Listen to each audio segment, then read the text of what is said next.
Education is what's important. Training, preparation for the expected. Education, preparation for the unexpected.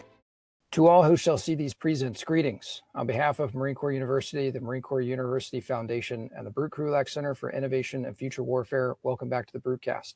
Our series is designed to connect the world to the warfighter and PME with the best in innovative and creative thought. I'm your host, Major Nate Janikin, Operations Officer at the Krulak Center. Before we begin, please remember that all opinions expressed here are those of the individual and do not necessarily reflect the views of the Krulak Center, Marine Corps University, United States Marine Corps, or any other agency of the United States government. We'll also be recording this webcast for the benefit of those in our community of interest who could join us today, so we ask that you keep your own webcams off to help us stream smoothly. At the conclusion of our discussion, we will have a question and answer session, so if you have a question, just type it in the group chat and I'll go through them in the order received. With the Marine Corps' focus on the Pacific, there have been many conversations about the tyranny of distance, the first and second island chains, maritime key terrain and littoral choke points, A2AD or anti-access area denial is another topic of conversation. It's a capability set that can include things like sea mines, coastal defense missiles, and other various forms of kinetic fires, but could also include non-kinetic fires. We've come a long way from lining a beach with machine guns, building landing obstacles, and zeroing in indirect fires to defend against amphibious assaults. Our guest today is Lieutenant Colonel Zach Oda, who's here to talk about Allied amphibious defense capabilities. Lieutenant Colonel Oda is an infantry officer and a Southeast Asia Regional Affairs Officer in the United States Marine Corps. His research interests include military history, the role of military forces in deterring conflict, the integration of allies and partners in military campaigns, and civil-military cooperation across the spectrum of conflict. He currently serves as a planner for the United States Marine Corps Forces Pacific at U.S. PAC Fleet. Sir, welcome to the Brutcast. And with that, I'll turn the floor over to you. Thanks, Kiwi. Great introduction and great to be here on my first Brutcast. Happy and honored to talk about one of my favorite topics, Allied operations and amphibious operations. And when you combine the two, I think it's a pretty potent mix. So without further ado here, for those who can see the screen, I'll start sharing my presentation here to give you some visual aids instead of just looking at my boring face here for the next couple of hours. Okay, so slides up. Hopefully everybody can see them there. We'll run through for about 30 minutes on what I think is a pretty good look at some interesting stuff that our allies and partners are doing across the Pacific. And then I'll talk about that, how kind of that feeds into our broader approach that a lot of our allies and partners are taking, which is trending towards amphibious defense, merging those capabilities we already have and bring on board some new capabilities to better deter conflict, especially here in the Pacific, and potentially be better prepared to respond if need be. Okay, so first off, we'll talk about what amphibious operations are and what this new term amphibious defense is before talking about the rest of our agenda here. So first off, if you ask yourself, what is an amphibious defense? Most people probably think of something like the Germans in France during World War II. Maybe if you're a little more savvy, you think of Gallipoli or something along those lines. But I think it's actually more akin to what the Marine Corps did in the early days of World War II. So if you think of the defense at wake, that's another common one that is often referred to as an amphibious defense or a defense against an amphibious assault. But I think what's more instructive is if you think of amphibious defense in the terms of what happened at Midway and also what happened at the Battle of Guadalcanal. Even those were thought of as the turning points in our war, I think those were successful employments of amphibious defense that sought to deter, but ultimately defeated an adversary's attempt to launch amphibious assault and to seize key terrain by amphibious operations. So all those aren't classically thought of as amphibious defenses. I think they are, and we'll talk about why here in a little bit. And we talk about how our allies and partners feed into them across the Pacific. So on the slide here, you got on the left-hand side our game plan on what we'll talk about, the argument which we're going to discuss here shortly, and then how each of our key allies in the region are trending in these directions that are leading the charge in many ways on these innovative approaches. And then we'll talk about what we need to do to actually implement these. On the right-hand side of this slide, you'll see a conceptual graphic depicting, in my mind, what I think a amphibious defense could look like. And for our terms here today, we'll use the draft definition of amphibious defense as a type of military operation to defeat an enemy amphibious operation. So pretty vague, but one worth capturing, because if you're a student of amphibious warfare or expeditionary warfare, you'll note that there are many types of amphibious operations, amphibious assaults, which are the most well-known, amphibious raids, withdrawals, support the other operations, but there is no amphibious defense currently codified in U.S. Marine Corps doctrine. And I think that's an important point to call out because we're trending towards that direction, and our allies and partners are leading the charge on gaining that capability here very quickly. So on the right-hand side, you'll see what we think is one look at a potential amphibious defense. You'll see a lot of things in there. Some of them are already doctrinal, some are non-doctrinal, some are emerging, some are things that we're evolving through our campaign of learning here in the Indo-Pacific. But very broadly, think of it as a all-domain fight against an enemy's amphibious assault, which is what we're primarily focused on. So that occurs everywhere from the seaward domain, the maritime domain, into the land domain, across surface and subsurface in the maritime domain, and into the air, and potentially space, depending on the scale and the scope of the conflict. And I think what's missing in previous conceptions of amphibious defense is that it only focuses on that landward portion of a defense. It focuses on what we do on the ground and the fights that occur on land once the enemy force is landed, and how a force would try to defeat that amphibious assault. So this is where those images of the Germans in World War II along Normandy and the Atlantic Wall are often brought up. It's very focused on the land domain once a fight is ashore and once amphibious assault is already in conduct. What I think is different about an amphibious defense is it merges those two domains and merges those two lines of thought. So it includes not only that landward domain, but also the fight at sea and in the air to hopefully prevent those conditions from ever being met, to prevent the adversary from ever launching that assault, and to prevent it from ever reaching the shore. Now recognizing that no defense is perfect, and that some of those enemy forces will likely gain ashore. And that's where the second half of the amphibious defense comes into play, which is what we're terming as a counter landing. So an amphibious defense is the overarching operation. I think you'd see a air and maritime interdiction fight at sea and primarily over the maritime space, which the adversary will need to control. And then you may see a corresponding fight on land. And friendly force operations to counter that would be termed a counter landing operation in support of a amphibious defense. So there are some very broad terms that we'll talk about and we'll reference here throughout the brief. Also some concepts and capabilities associated with that concept of employment that we'll reference here throughout the brief. There are many ways this could take place. Hopefully it never does take place. In some ways in other theaters of the world, this is taking place currently. But that's our mental model going forward on what an amphibious defense is and how some of our key allies in the region, to include the United States, all feed into this and all trending towards developing these capabilities. Okay, so I'll push on from that slide and focus on our central argument for today, which is actually what I mentioned. I think we, as the United States Marine Corps, and especially our key allies and partners in the region, can better contribute to the overall mission of deterrence that all our governments share, and we can be better prepared to defeat a potential attack by strengthening interoperability in these amphibious defense capabilities.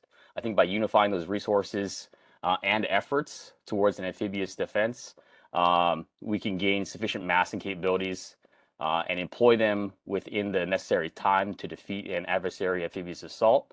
And all those capabilities demonstrated better deter aggression in the region. And I think one of the focuses of our discussion here today is to highlight that there are many and multiple modernization efforts occurring across our allies and partners in the Indo-Pacific here, and in many ways across the world, that are presenting a once-in-a-generation opportunity to better integrate these amphibious defense capabilities. If you use the Australian, British, American, Canadian, New Zealand defense term of interoperability as defined as human interoperability, technical interoperability, and procedural interoperability, we are gaining many capabilities. We're getting many technologies that are allowing us to better interoperate from design. So we're sharing the same platform, we're sharing weapon systems, same C2 systems in some cases that build in interoperability from the get-go. We're also rehearsing those more regularly, so we're increasing the procedural knowledge necessary to be more interoperable. And from a human perspective, working together and forging those bonds is creating the strongest pillar of interoperability, which is people to people, marine to marine in many cases here across the Pacific. And rehearsing those aspects on a daily basis really strengthens those ties across all three pillars that really brings us interoperability and builds a strong foundation upon which to operate together. Okay, so moving on from here, we'll talk about our first ally that we want to highlight, because in many ways they've been leading this charge on this change for quite a while. The Amphibious Rapid Deployment Brigade of the Japan Ground Self-Defense Force is one of the new organizations that has been formed and has been thought about since the early 2000s to do exactly what we've been discussing. So although it was officially formed in 2018, the ARDB for short has been in development for quite some time, probably as early as 2012 or 2013 when they started getting some of their first capabilities, and their predecessor organization, the Western Army Infantry Regiment, really started conducting some of these types of missions to prepare for potential threats in the region. And since then, the idea and the concept has evolved, and the unit itself has evolved into quite a formidable capability that currently consists of the brigade size, which is kind of a standard brigade construct. In this case, 3 regimental landing teams. So it's about a total of 3,300 JGSDF personnel in total in the ARDB, organized across amphibious assault battalions, a fire support battalion, and an amphibious logistics battalion. So for those of you who are U.S. Marines in the audience or have gone through expeditionary warfare school or are well versed in the ways of the Marine Air Ground Task Force, this kind of looks similar to you, right? You got your you got your command element, you got your ground combat element, you got your logistics element. The one thing they're missing is a organic dedicated aviation combat element, and that is not organic to the ARDB, but is definitely one of the supporting units that habitually operates with the JGSDF and with the ARDB specifically. So in the picture here, in the slide, you'll see a picture of ARDB soldiers disembarking a U.S. Marine Corps MV-22. And although they are highly interoperable and we often operate and train together, the JGSDF is getting their own MV-22s as well, and has many of their own MV-22s. So that is a capability that they are both very well interoperable with us. Technically, they're also very interoperable because they have their own platform and systems, which is very similar to U.S. Marine Corps MV-22s. And more importantly, the knowledge and procedures that go along with employing those aircraft in support of an operation are very similar. Moving over to the right here on the slide, one thing I want to highlight in reference to our discussion is just the space and the territory and the associated economic exclusive zones that our allies and partners have to cover. So you'll see these on several slides, on all the slides I present about our allies, because I think that gives a great picture of the span and scale of responsibilities that some of our allies and partners have. So the Asia Maritime Transparency Initiative, AMTI, and CSIS have done a great job depicting the territorial boundaries, territorial seas, and EEZs of our allies and partners, and we use their maps here to just highlight what our allies are working with on a daily basis, because I think it is often missed. You know, in Japan's case in particular, we often think of the home islands. Maybe for those of us with experience in Okinawa, think of Okinawa and the Southwest Islands as well. But it really is worth capturing just how much space and how much area our allies and partners are responsible for in the Indo-Pacific and beyond. So I think that's a good thing too, because that gives us the buffer, that gives us the necessary space and maneuver room to support each other, and in many cases mutually support each other across these domains and across these territories. Okay, moving down to the bottom of the slide here, you'll see some great capabilities that the ARDB possesses. One is the CHU MPM, the mid-range multi-purpose missile, which is a really interesting capability that is unique to the JGSDF and the ARDB. Multi-purpose missile that can focus against air threats, anti-armor threats, and other threats as well. And I think that's a really unique capability, especially when you start thinking about how these capabilities are mutually supportive of each other and how they can work with other allies and partners. And then one of my favorites, the classic, the timeless AAV-7, in this picture disembarking from the well deck of the Somerset, which is actually operating in the Pacific now. So even though this picture is a bit older, those capabilities are timeless and are still operating on a daily basis throughout the Indo-Pacific. So in some ways, the acquisition of the AAV was revolutionary for the JGSDF because it's also commonly associated with amphibious assaults, which we mentioned earlier in the brief. But I think one of the key themes and the key threads that we'll talk about throughout the presentation is that our allies and partners like us also need the ability to move from sea to land and back and forth. And that may not always be in the context of a World War II type amphibious assault.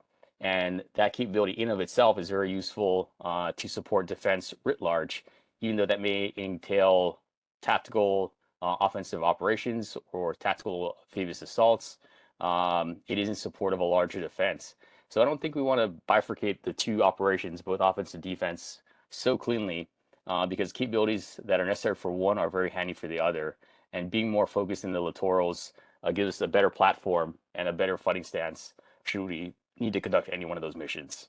Okay, moving on, we'll talk about one of the counterparts to the ARDB, a little bit lesser known, but I think a really interesting capability and units is the JGSDF's surface-to-ship missile regiments, the SSM regiments. So just to cage everybody on what SSMs are and how they're organized. This is actually a really old capability. You know, the Type 12's predecessor was developed in the 80s as a ship-to-shore missile. So for those of us who think it's novel in the United States military and the United States Marine Corps especially, know that our allies have been doing this for quite some time now, for decades in many cases. They are looking at the problem persistently because it is their territory and it's in their backyard. So even though our capabilities have been modernizing and developing at a quick pace, our allies and partners have been doing this for a while and have a pretty good understanding of the terrain and geography, which really doesn't change with time. So I think the Type 12 SSM is a really interesting capability to focus on. As I mentioned, it was already modernized from a previous missile. It is in modernization again currently to extend both its range and capabilities, potentially up to 1,500 kilometers as depicted on that graphic. And looking towards the map, you know, we have a visual range ring of what the existing range for a notional Type 12 SSM employment would be, centered around Miyakojima, on which the JGSDF has one of their bases. So that's instructive, right? Especially as we think about sea control, sea denial, support and amphibious defense, reach out into the maritime domain from land forces. Just imagine if that range ring was extended, and imagine if, you know, multiple supporting units were positioned along the Southwest Islands to be interlocking and to be mutually supportive of each other. A really interesting capability. You know, the data point for the SSMs is that the newest regiment, the 7th SSM Regiment, was just established on Okinawa several months ago, containing multiple batteries that had previously been disaggregated as either independent operating companies or linked back to the 5th SSM Regiment in Kyushu. So this just highlights how much of an importance the Japanese government and the JGSDF specifically place on maritime defense in the Southwest Islands and in support of both our allies and partners, in support of their own defense, and in support of maintaining a free and open Indo-Pacific. Other great pictures on the slide again, the map of territorial waters by AMTI, also a picture of a Type 12 launcher in action itself. And then on the bottom left, a picture of the SSM regiment's activation with one of their beautiful Type 12s ready for display and potential deployment. Okay, so last slide there on the JGSDF, and great credit to the teams across the community of OSINT who are looking at this space and reporting on our JGSDF allies and building this picture of what they bring to the table. Okay, switching gears slightly and moving further south in the region, I'd like to talk about the Philippine Marine Corps and specifically two of their units, the Coastal Defense Regiment, which we'll talk about in this slide, and also one of the corresponding units, the Marine Amphibious Ready units, the MARUs, which are that naval and more maritime counterpart to what the CDR does. So to first frame everybody's thought on where this idea for a CDR came from, it dates back even before Marine Corps Force Design was implemented to the concept of external defense and archipelagic coastal defense that the Philippines has taken forward and has run with. So this is a focus from the Armed Forces of the Philippines, the AFP, to not only focus on the internal security measures that they have historically focused on, such as, you know, suppressing rebellions in the South, fighting some irregular warfare, fighting some extremists in various parts of the country, but a recognition that they need to orient their defense externally and be equally concerned with upholding their rights in the maritime domain, upholding their rights in the air domain, enforcing freedom of maneuver in their territorial seas, and also enforcing their rights within their EEZ as well. So again, to frame everybody's thought, we have a picture from AMTI about the Philippines territorial waters up on the top right there to just really show how expansive that is. Even though the Sulu Sea is inclusive of the Philippines, I think it's often lost, by myself included, on just how big the Philippines EEZ is and how far out it extends. So quite a ways, in fact. And if you use the Philippine terminology, the West Philippine Sea there, which extends into the South China Sea, is pretty significant and notable. And to really enforce and understand what's going on in that area, I think the Philippines have realized that you need a force capable of doing that and supporting those operations in the air and maritime domain. And that's exactly what the CDR looks to get after. It looks to better support archipelagic coastal defense from land primarily through some very emerging capabilities. I think the one everybody focuses on is the BrahMos anti-ship missile, which has been procured and is gaining development and operational employment through the assistance of India. So the Philippine Marine Corps and the CDR look to gain 3 batteries of BrahMos missiles in total. And corresponding with that are upgrades to their shore-based air defense systems, so their SBADs, as they call for short. Those currently contain 40-millimeter guns, Bofors of World War II fame, which are very capable dual-purpose guns. But there's also an eye towards modernizing those capabilities with potentially Stingers, their vehicle-mounted counterpart, the Avengers, or potentially some Israeli Defense Force capabilities like Spider. So there's very interesting space here occurring. I want to call out a few maps from a few folks who've been watching this closely. Zach Abdi and Aaron Matthew Lariosa have put together some great graphics in the center of the slide here that display what those BrahMos missiles could do and how far they could project from the land into the sea domain from some of the existing infrastructure in the Philippines.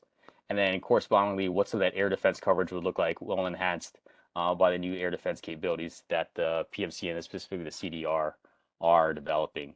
And then on the bottom right there, just to close it out, a prototype of what a CDR launcher could look like.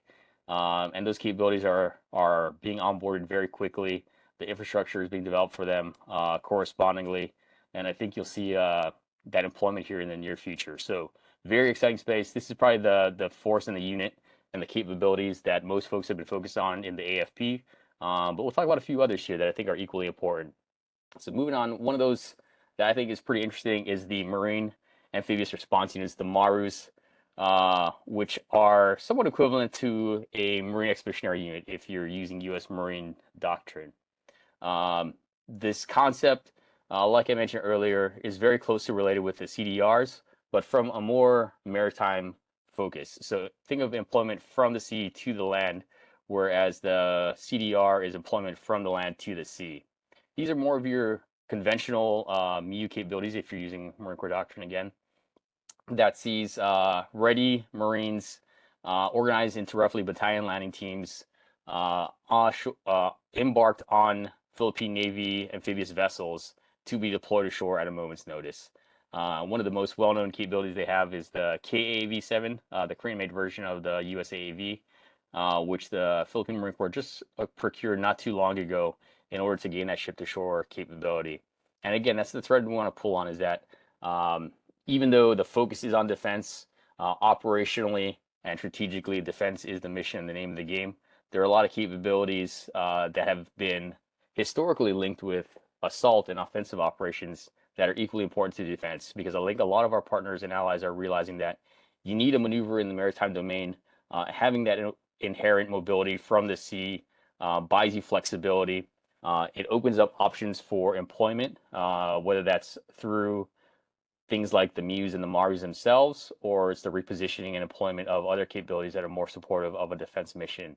And that not only has to occur in an offensive context, but it could very much occur in a defensive context as well. Buttressing territorial possessions, reinforcing islands that may not have permanent garrisons, maneuvering around between several closely related archipelagos.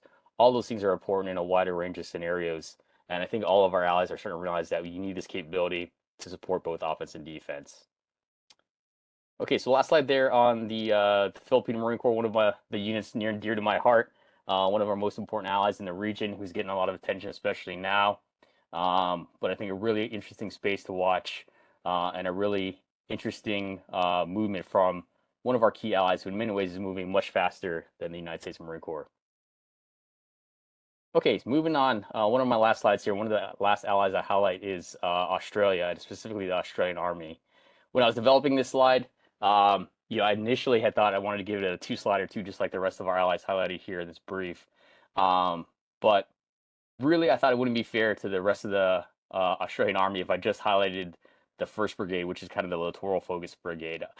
I think what Australia is doing is so critical and so important and so interesting in many ways that it's really worth highlighting the change that's occurring across the Army.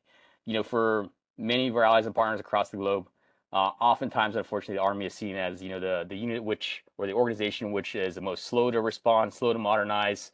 It's built around a lot of heavy capabilities that are legacy and not necessarily focused towards a future fight. But I think in the case of Australia, what they're doing is completely 180 of that trend. The Army, I think, in many ways has been the most aggressive and the most innovative when it comes to amphibious defense and littoral maneuver. That was directed by the 2023 Defense Strategic Review that mandated some of this change and propelled some of this change to the forefront based on the threat and based on the environment. But I think the Australian Army has done a lot of hard work and has made a lot of the hard cuts to run with it and to make this an important and viable capability.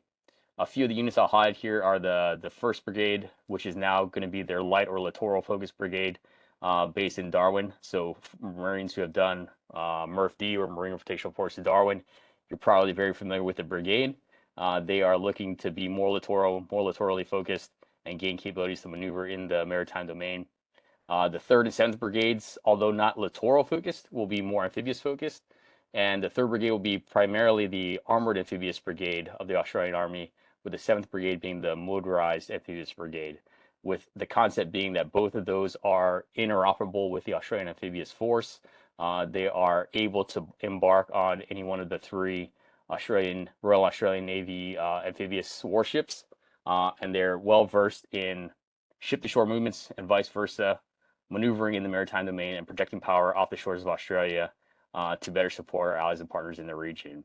And then an equally important one, I think, is the 10th Brigade, which is the Fires Brigade, which is going to entail a lot of the long-range precision strike capabilities that the U.S. Army and in some ways the U.S. Marine Corps are also onboarding.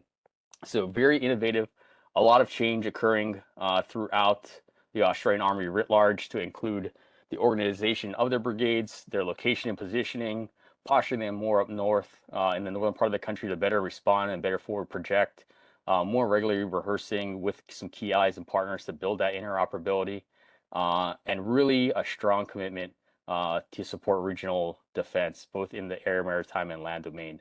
So, I can't say enough good things about the Australian Army. I think they're really leading the charge there.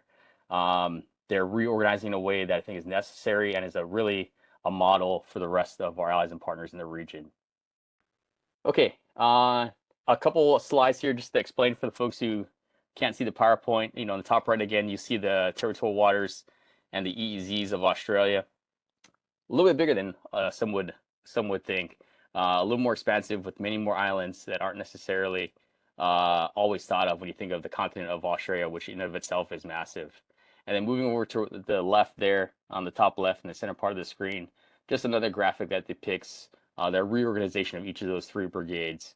And one thing I failed to mention also is the reorganization of the supporting units that will enable this projection of land power across the littorals and across the air maritime domains.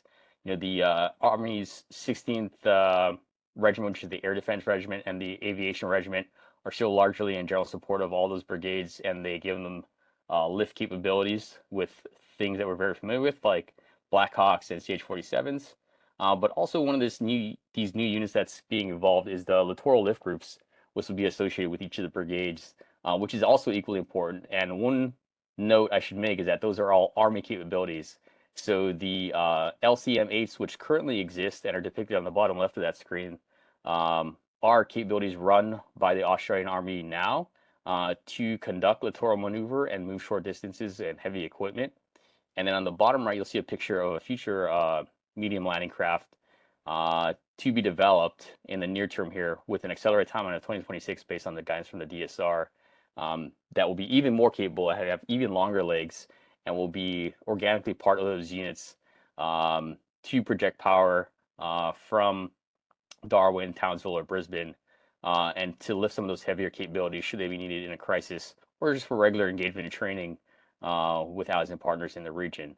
So those are capabilities near and dear to my heart. My wife's grandfather was a Army Australian watercraft operator back in World War II, so I think these capabilities are really relevant, timeless, and necessary. And I think to close out our discussion here about how these capabilities are mutually supportive, the U.S. Marine Corps especially got a lot of heat for divesting of heavy armor and of M1A1 tanks in order to make room for some of these other capabilities that are necessary to fight and support our allies in the Western Pacific. And I think this is an interesting case study to show that even though each of these countries have taken these force design initiatives underway based on their own understanding of the operating environment and their own national interest, there's a lot of unity effort being built across some of these key allies and others. And a lot of those efforts are mutually supportive. So even though one may be divesting of one such capability, there's often an equally important and equally complementary capability being developed and maintained in an adjacent allied force. And a lot of those discussions are evolving. They are not necessarily always conducted in a stovepipe. In many ways, they are being conducted with the collaboration, with the cooperation, and in discussion with some key allies and partners. So I offer that for a bit of context and a case study in how force modernization can be successful and more successful when done in conjunction with allies and partners.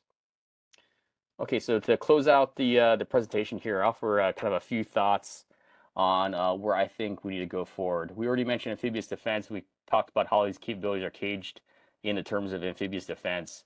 Further codifying that doctrine and strengthening it and rehearsing it with key allies and partners in the region only brings goodness and only increases our deterrence capability and increases our capability, whether that's to be employed in a humanitarian assistance mission, a crisis, or potentially a conflict. And as I mentioned before about the Australian Army watercraft, I think each of our allies brings some comparative advantages that can be harnessed through cooperation and coordination with allies and partners. Some of the ways we can do that are through our existing security cooperation touchpoints, through service level interoperability objectives, and by facilitating that technical and procedural interoperability from design by baking in the consideration of interoperability from the get-go, by acquiring systems that are naturally interoperable or can be interoperable, and by working towards the nitty-gritty hard work of procedural interoperability that brings all these capabilities and people together. And I think persistently engaging with those allies and partners on that key maritime terrain strengthens the approach, it strengthens the human interoperability, it strengthens procedural interoperability, it finds flaws in technical interoperability that we can then improve on to show that we can do this rapidly and effectively. And I think a key point too is that even though we focused here on the Indo-Pacific, a lot of these capabilities are resident in a lot of our other high-end allies and partners across the world. A few I'll mention are the United Kingdom, France, and in some cases the Netherlands, 3 of the 4 countries with Pacific strategies who happen to be European. They're increasingly interoperating in the Pacific.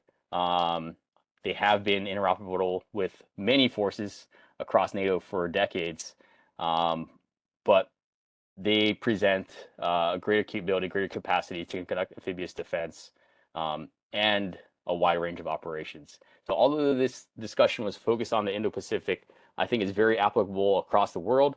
I think a lot of the capabilities are resident with a lot of our key allies and partners across the world. And under the banner of amphibious defense, a lot of these practices can be employed at a time and place of our choosing and a time and place of our need. So I've been running my mouth for a long time here. I'll turn the reins back over to Kiwi for a bit, and we can open up the group for discussion, questions, and a little bit of a more fun discussion than just hearing me talk for some amount of time. Yeah, thanks, sir. Yeah, I'll go ahead and start with a couple. So I'm always interested in like the definitions of things, and so when you brought up the definition or the proposed definition, I guess it was for amphibious defense, the type of military operation to defeat an enemy amphibious operation. I was wondering if there was a reason that the word defeat was specifically chosen and not something else, since defeat has a we talk about words have meaning. As a second lieutenant, I thought that was the stupidest thing I've ever heard. And then 19 years later, now it really makes sense to me.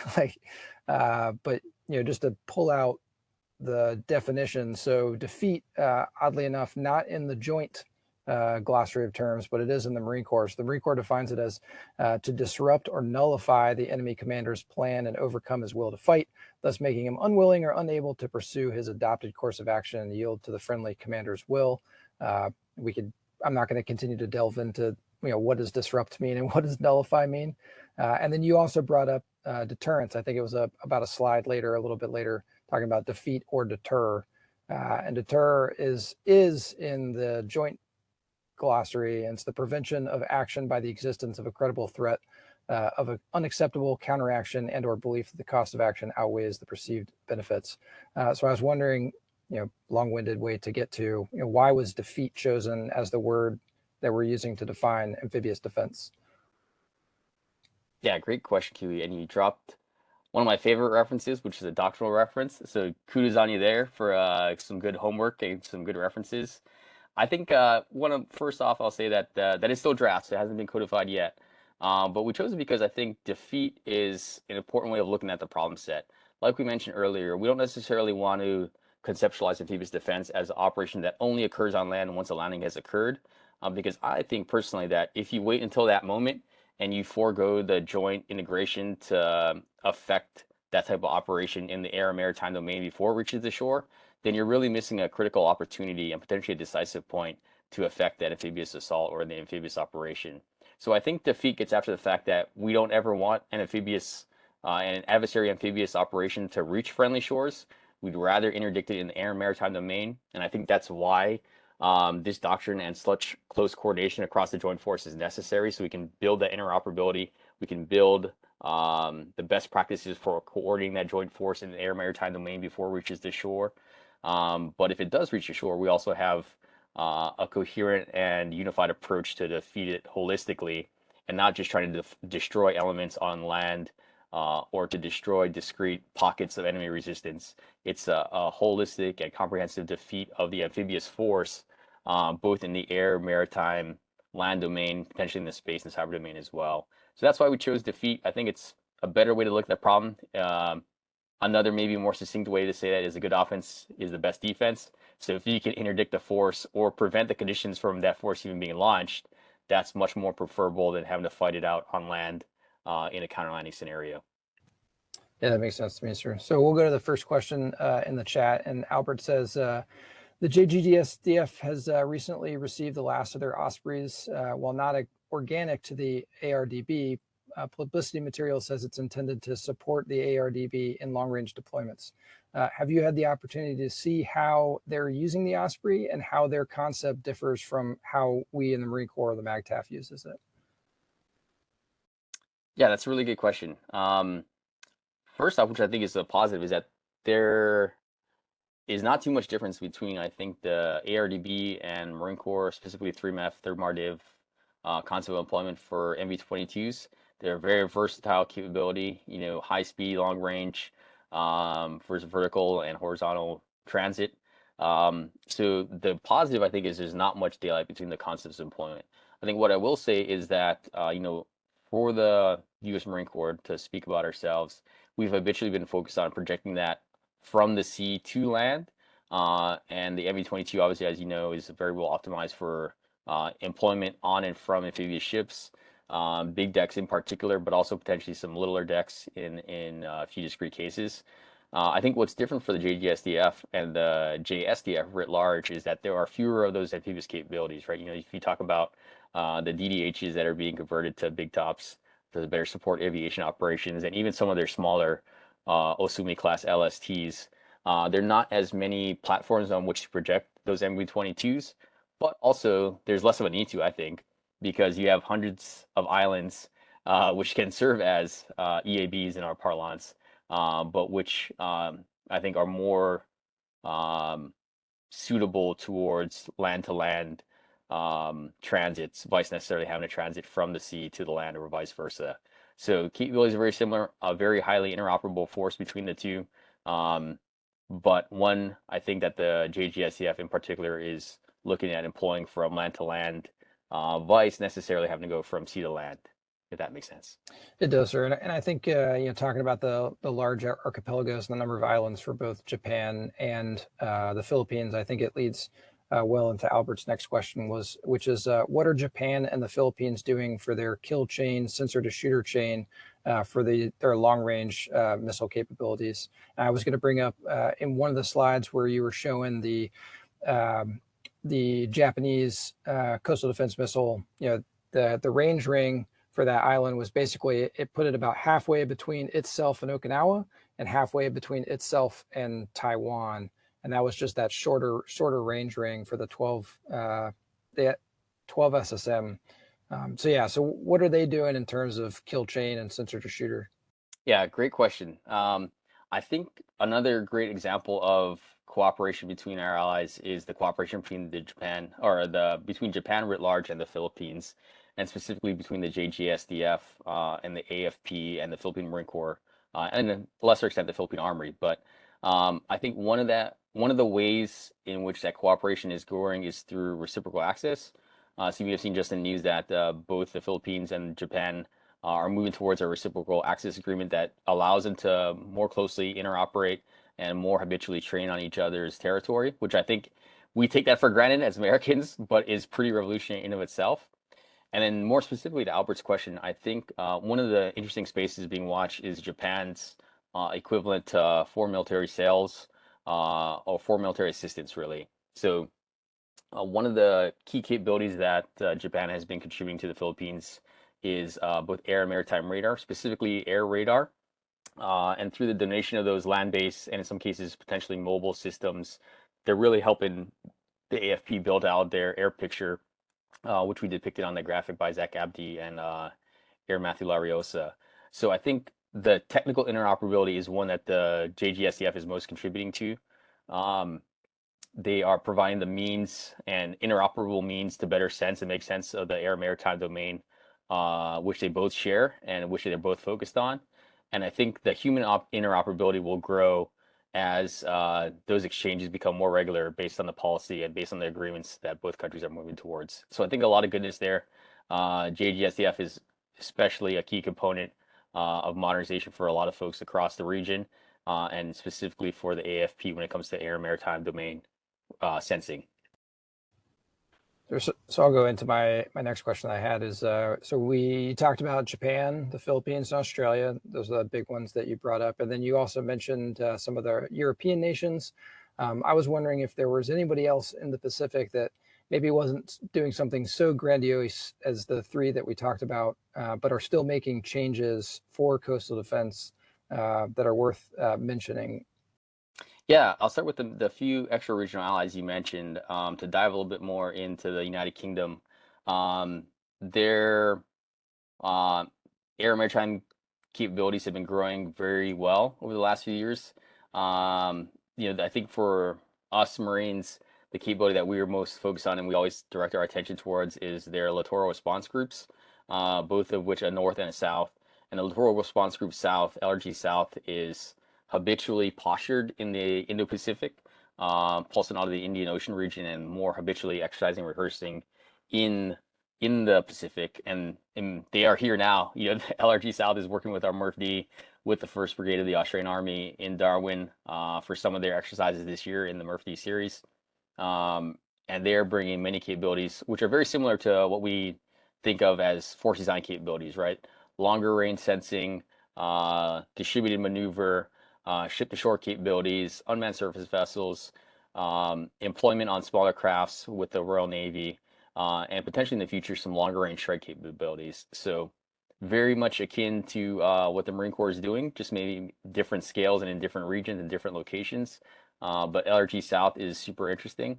And to talk about the French Army for a second here, Even though metropolitan France obviously is not in the Indo-Pacific, worth noting that French Marines habitually deploy and rotate out here to the Indo-Pacific to some of their sovereign territories in New Caledonia and in French Polynesia. So that capability is growing. I think they are also very focused on force design like modernization, also making important maneuvers in operating in the air and maritime domain, operating more jointly and more regularly together as a joint force.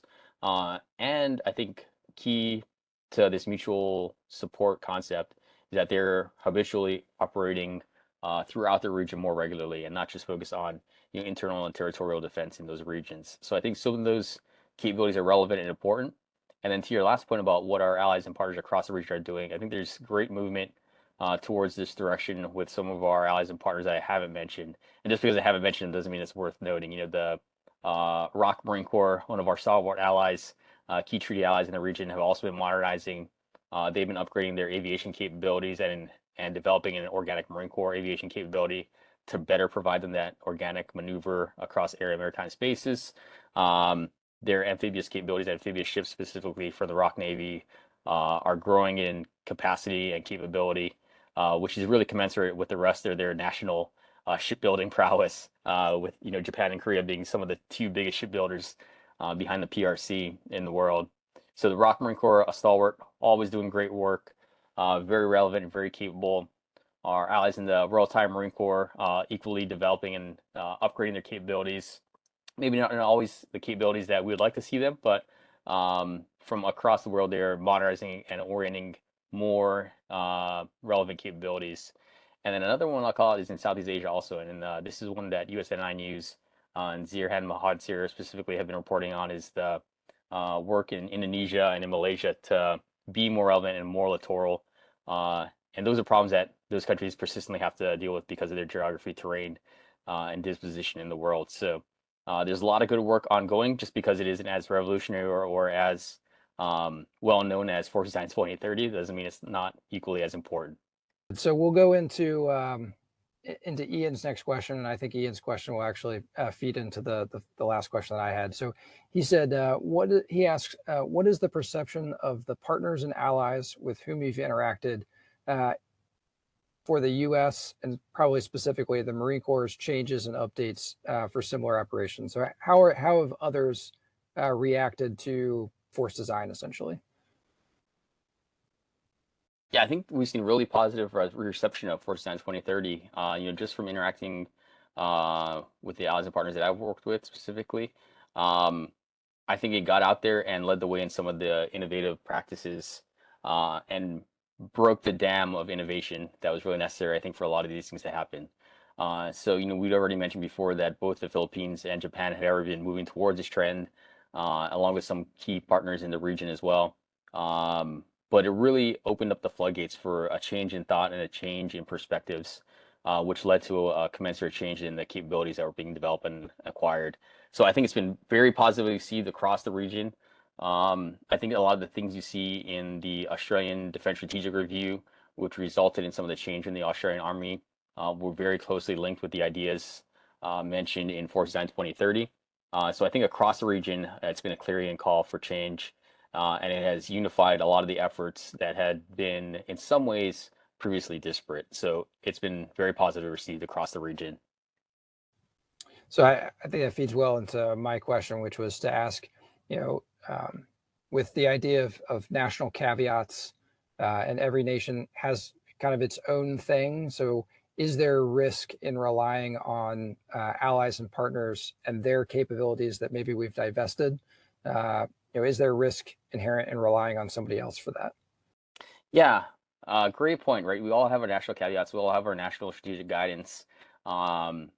And even though in many ways we're working towards being interchangeable and not just interoperable with some of our high-end allies, there's always that risk, right? Because especially in democratic countries, we may see things differently, and our citizens may see things differently, and our elected leaders may approach different avenues towards achieving our objectives.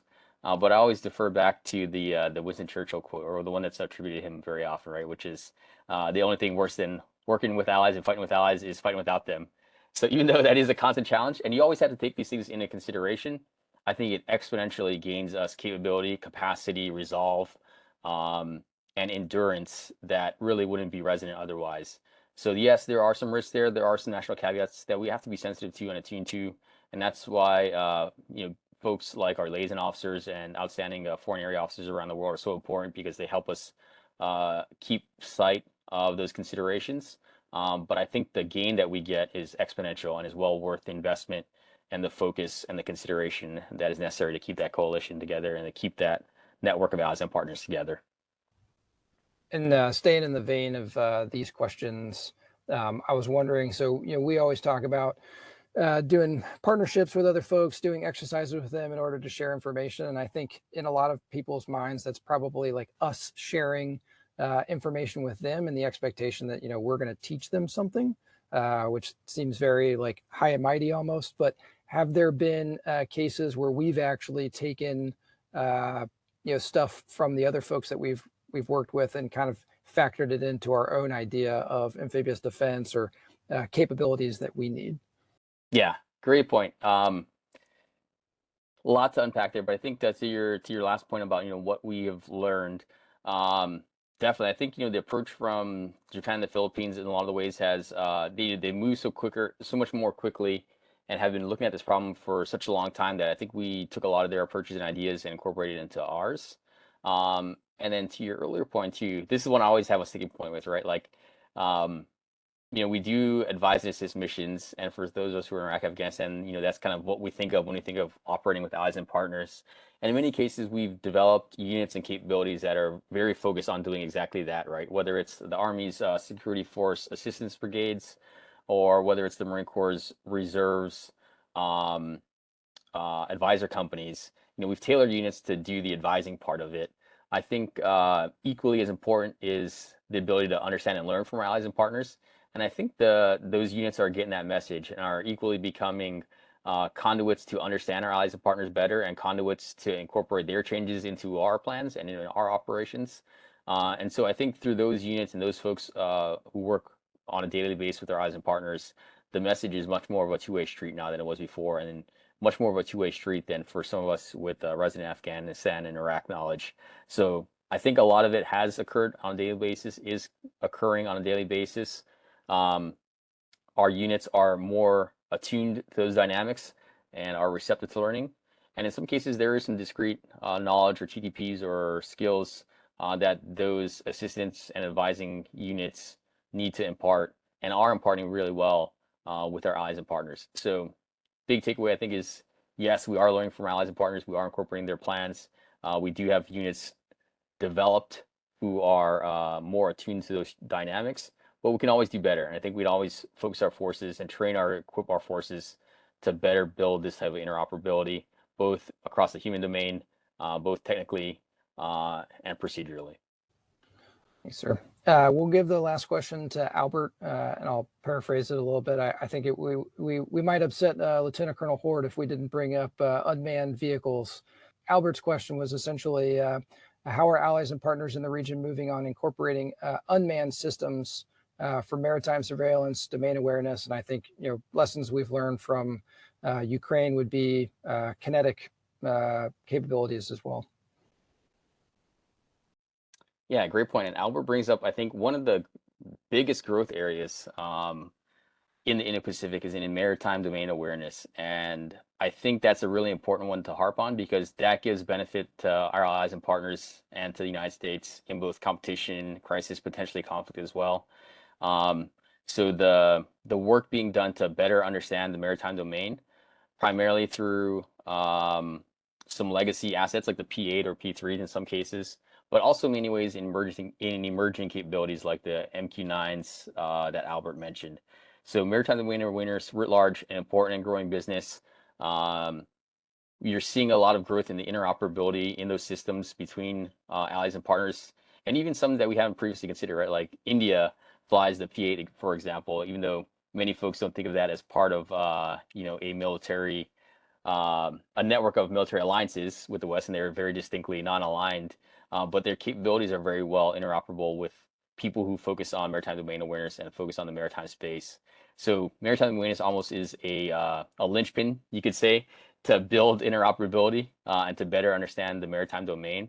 And I think everybody's trending towards unmanned systems. And as those systems become cheaper, as they proliferate, as our allies and partners have greater access to them through our security cooperation agreements, I think you're only going to see those grow. And while we're familiar with like things like MQ-9, for example, I think there is a huge opportunity for growth in both unmanned surface vessels and unmanned undersea vessels. And even in the U.S. Navy, you're already seeing this change starting to take place with long-range unmanned surface vessel squadrons already being developed in the Navy in California. Those exist and are here today. And I think you're going to see a lot of those trends and capabilities proliferate across our allies and partners. And for the better, it's going to help us build awareness in the maritime domain more persistently, potentially more cheaper, with greater reach and flexibility, and give us exponential capabilities that are integrated from design. So yes, big props to Travis Ward and all the work he's done for unmanned systems. I think that's going to continue to grow both in the air and in maritime domain here in the Indo-Pacific, and for the better. Sir, so we're bumping up on our hour, so I just wanted to give you a few moments to give any closing comments that you might have. Yeah, I'll keep it short, but very fortunate to be here to discuss allies and partners and allied amphibious defense on the Broadcast. Thanks for having me. Great first experience, and first, hopefully not the last. So it was a pleasure being here. Pleasure talking to the Kiwi. Thanks for all the work that you and the Marine Corps University team do. Everything that you guys do at the Krulak Center. I'm very fortunate to be a part of it as a non-resident fellow. And more importantly, thanks to all the folks across the world who work with our allies and partners on a daily basis to strengthen our mutual objectives, strengthen our interoperability, better support deterrence, and keep a peaceful and prosperous Indo-Pacific and a wider world. So many folks across the world I can't name individually, but I just want them to know that their efforts are appreciated. The folks that report on them and cover them and write stories on them are also greatly appreciated. We named a few here, but there are many more here in the credits and in the links in the brief if you have the opportunity to view that. So very thankful to the network of allies and partners and the network of folks that support our allies and partners to make this all a reality. Awesome. Thank you, sir. So, sir, thank you for your time and your insight. I know it's much earlier there in Hawaii than it is here on the East Coast, so I appreciate it. Thank you to the folks who joined us in the chat. Thank you for those who are going to join us in the future on our social media channels. And then that's all we have for today. So go ahead and carry out the plan of the day. Thanks for joining us. As always, we depend on support and feedback from the Team Krulak community to constantly improve our offerings and reach a wider audience. So if you have feedback on this episode, please take a moment to fill out the survey linked in the show notes to help us do better. Also, if you have enjoyed this episode, please hit the like button and subscribe to our channel on YouTube, or leave us a review on the podcast app of your choice. It truly does help us reach a wider audience. Thank you as always for your support, and we'll see you on the next episode. Education is what's important. Training, preparation for the expected. Education, preparation for the unexpected.